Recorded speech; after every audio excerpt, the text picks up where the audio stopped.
Let's talk next about some incredible statements from Marjorie Taylor Greene and Tucker Carlson, both of which relate to really serious political and media issues here in the United States. First of all, radical, repugnant, retrograde Republican Congresswoman Marjorie Taylor Greene complained that white supremacists are being targeted when it comes to mass shootings and domestic terror. You have to see this to believe it. Marjorie Taylor Greene saying, there's all these different shooters and people doing bad stuff. Some of them are black and all this different stuff. And they only want to target the white supremacists. But as usual, it's all in the details. Listen to what she had to say, and then we'll talk about it. Not on the jail, on the bill for this domestic terrorism new bill that came out for the Department of Justice. And Jerry Nadler was on the House floor, and he was talking about white supremacy, and He was bringing up the terrible shooting that happened in New York, but totally ignoring the shooting that happened in California that I think involved an Asian man that was the shooter, totally ignoring the guy that drove his car, black man that drove his car through a Christmas parade, killing people and was a racist himself, completely ignoring the black man that did the New York subway shooting. These people are all guilty of these crimes, and it's not about race. It shouldn't be about race, but they're clearly racist as well. So white supremacy shouldn't be the main target. We should be more concerned about the illegal invasion at the border, the crime happening every single day on our streets, and especially in cities like Chicago. We should go after criminals that break the law and not pursue people based on their skin color and how they vote. Okay.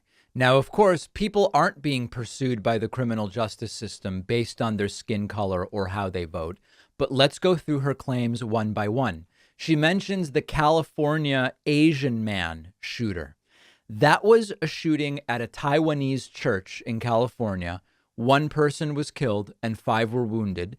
It's being investigated as a hate crime, and it was a 68-year-old shooter motivated by the political tensions between China and Taiwan, according to authorities. There's no media narrative. There's no political narrative in the United States meant to activate or inspire any kind of tensions between Chinese and Taiwanese people living in the United States. You don't turn on Fox News and see instigative rhetoric about China and Taiwan such that it would inspire shooters or whatever the case may be. There's really no conversation to be had there about American political discourse and American media.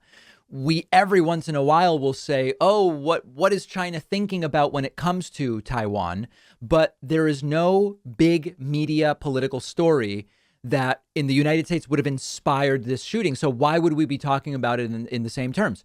Then Marjorie Taylor Greene says, well, the black man that drove his car through a Christmas parade who was a racist. Okay, that's the Waukesha Christmas parade attack from November. The driver of an SUV plowed through a Christmas parade, killed 6 people and injured 62. Terrible, tragic incident. And we know that the perpetrator used the same car to hit his ex-girlfriend 21 days earlier. It's believed that the driver acted alone, didn't even know anyone at the parade, wasn't targeting any particular group of people at the parade. The motive is not equivalent. It is true that the guy was black. It's true that he had a history of social media posts that were anti-Semitic and advocated for violence against Jews and white people and wrote positive stuff about Hitler. Disgusting person, no doubt about it. There is no evidence that the incident is related to the ideology. There just isn't any evidence. So why would we talk about it in the same way? Lastly, Marjorie mentions the New York subway shooting, who was also a black man. That was 6 weeks ago. That's the 2022 New York City subway shooting. Reportedly, the man is a 62-year-old black nationalist who put on a gas mask, threw 2 smoke grenades, and fired more than 30 rounds from a handgun. Nobody died, fortunately. 29 were injured. Horrible incident. The believed shooter would sometimes post homophobic rants online, misogynistic rants online, rants targeting blacks, Hispanics, whites, all sorts of different things, anti-Semitic. Believed link to black nationalism. Great. Talk about it. talk about it. No manifesto, but we've got some of this a paper trail, for lack of a better term. Black nationalism is a tiny movement. There's no political party pushing the ideology of black nationalism. That's it. I mean, I'm against any violent movement, but there is no story here like what happened with the Buffalo shooter, where we have seen years now of a combined political and right-wing media effort to talk about this exact ideology that was in the manifesto. Lastly, Marjorie mentions, and we should focus, if we really want to talk about this stuff, we should be focusing on the illegal invasion at the border. Immigrants, documented and undocumented, commit crime in the United States at a lower rate than domestically born citizens. So by the math of it, that is not where you should focus if you want to stop crime in the United States, because both documented and undocumented immigrants commit crime at a lower rate than American-born Americans, for lack of a better term. So it's a weird thing to insert into the discussion. So why are white supremacists being targeted? Well, they're being targeted because law enforcement and our intelligence agencies have indicated this is a major threat. And we quite literally found the manifesto of the Buffalo shooter, where he was parroting the exact stuff that we've been hearing on Tucker Carlson and elsewhere for years now. That's why, Marjorie. One of our sponsors is called Privacy. Privacy is a totally free service that I've been using for years. Privacy lets me create virtual payment cards with one click, and when I use the virtual card, the money is taken out of my bank account.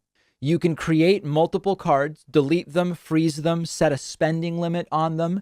Let's say I'm signing up for a free trial and it requires a credit card.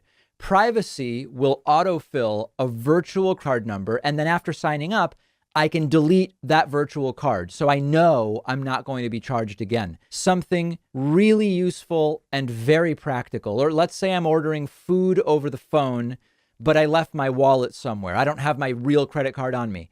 I can use a virtual card on my Privacy mobile app.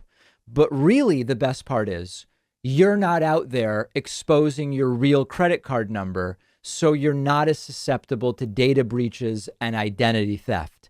Privacy is a totally free service, and you'll get $5 to spend when you go to privacy.com/Pacman. The link is right underneath this video.